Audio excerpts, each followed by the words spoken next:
Hey guys, how y'all doing? I'm here to give you guys a recap on the new episode of Shingeki no Bahamut Virgin Soul, or you can call it Rage of Bahamut Virgin Soul on episode 9. Now, this episode right here was actually pretty cool, not too bad. Although, I'm looking forward to see what the other events are going to be coming soon. So, if anything else, let's just get this started.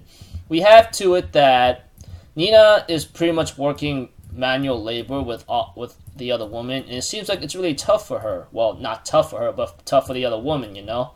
And we see Favreau and Kaiser talking to each other, and Favreau explains how he met Nina.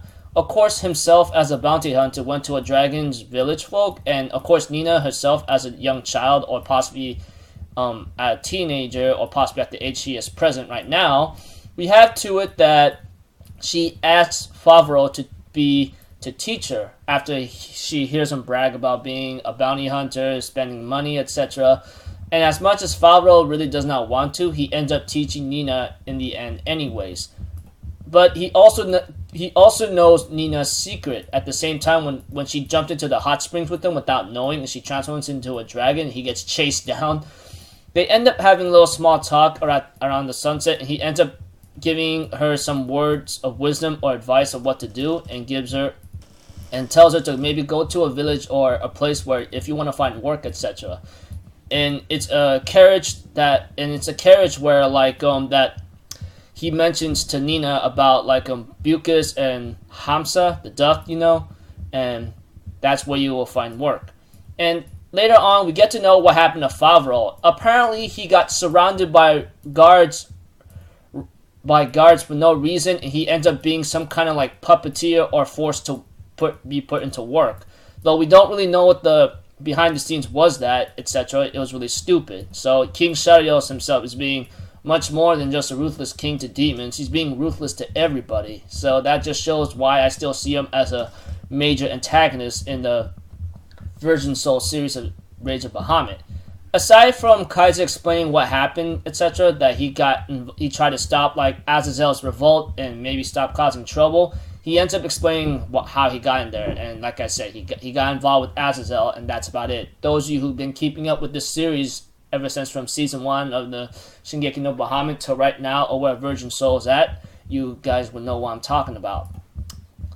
But Kaiser was also concerned about his Orlean Knights, but apparently 2 members are actually enjoying themselves with some demon girls. And apparently one of the girls are the demons with the puppet, with the freaking ventriloquism, with the 2 bears or something. If you guys know what I'm talking about, you will know who that character is. I forgot her name, but one thing was sure, after one of the Orleans Knights, of course, is complaining, saying how oh, I can't believe my freaking Wonder Woman's gone, and the freaking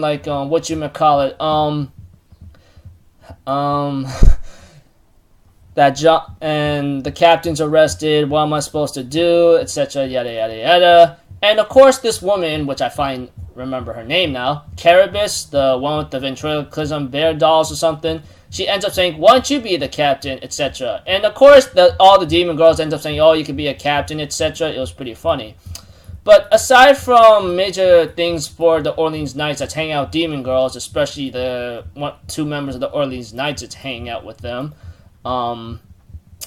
it looks like to me they are fine, but not too fine. They've kind of gone a little bit low.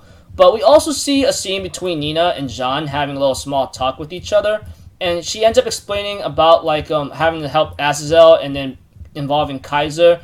And later on, she ends up mentioning about Muguro-chan, etc., and possibly a child with some kind of power, so left eye glows and so forth. That's when Jean's actually concerned right there. That just shows, and I think it's already confirming, although it's not 100% confirmed, it's already mentioned that Muguro-chan, or I think L, or the Golden Child, I call it, is the child of Jean d'Arc. And we have to it that they are trying to get Muguro-chan or Jean d'Arc's child to be into godhood, but apparently she's not cooperating. But she does talk to, although after Nina telling everything to Jean, etc., Jean is really concerned right now. But back into the heavens, like I said, the gods are trying to get Muguro-chan, or the Golden Child, or possibly L. I think that's another name for her. They're trying to get her to unlock her full powers as a god or something, because apparently she's the only one that can like turn this child, or Jean d'Arc's child is the only one that could turn things around, possibly against King Sharios himself. And the moment we have to it that one of the gods talks to Muguro-chan, or should I say the Golden Child, I think she ends up telling her, I know I was unable to save your mother, but you actually saved me a long time ago, especially with your power. That's why this time, no matter what, I will save your mother no matter what's going to happen, okay? And therefore, Nina is still helping out the other woman, and we have to it that Jean decides to talk to Nina and says she's going to leave this place. And she has to see Muguro-chan, this child herself, to see if it's really her child, possibly. Although at the same time, she asks Nina, can you help me? She goes like, of course, let me help you out. Let's go, let's get her out of here. And when, of course, like, I hate it when, of course, like, when it came to Nina's personality in the dungeon, even in the prison cell, it kind of bothers me a bit, but I'm surprised that she could still be carefree and still have positive personality to keep going. Especially when she said she's going to help John break out of here, and she kind of said that out loud. The woman clapped for them, and hopefully, like, they could get out of here. And, of course, like, Nina, like, smiles and confidence and knowing that possibly she knows what's up. After the credits, we see Rita, like, possibly flowing down after using the carriage with the griffin to maybe help out maybe the others that are stuck in prison right now. And Rita, of course, is, like, floating down with the umbrella to maybe to go to the prison cell. Although, like, I don't know what... Although, like, I did see a couple comments from certain people trying to maybe, like, maybe they're gonna break the people out, but we're about to see that ourselves. Anyways, I look forward to, like, future episodes of Virgin Soul. I'm really happy it's gonna be, like, more than 12 episodes, because I'm pretty sure, like, up to this point, there's no way in heck they can finish this off in 12 episodes and have it all go nitsy bitsy and good. So, overall, simple bullet points for this for the summary of the episode. It's just Favreau talking to Kaiser about how he met Nina and how he knows her secret, telling her to go to a city, and then, of course, scenes of what happened to the Orleans Knights of Kaiser. That's another bullet point.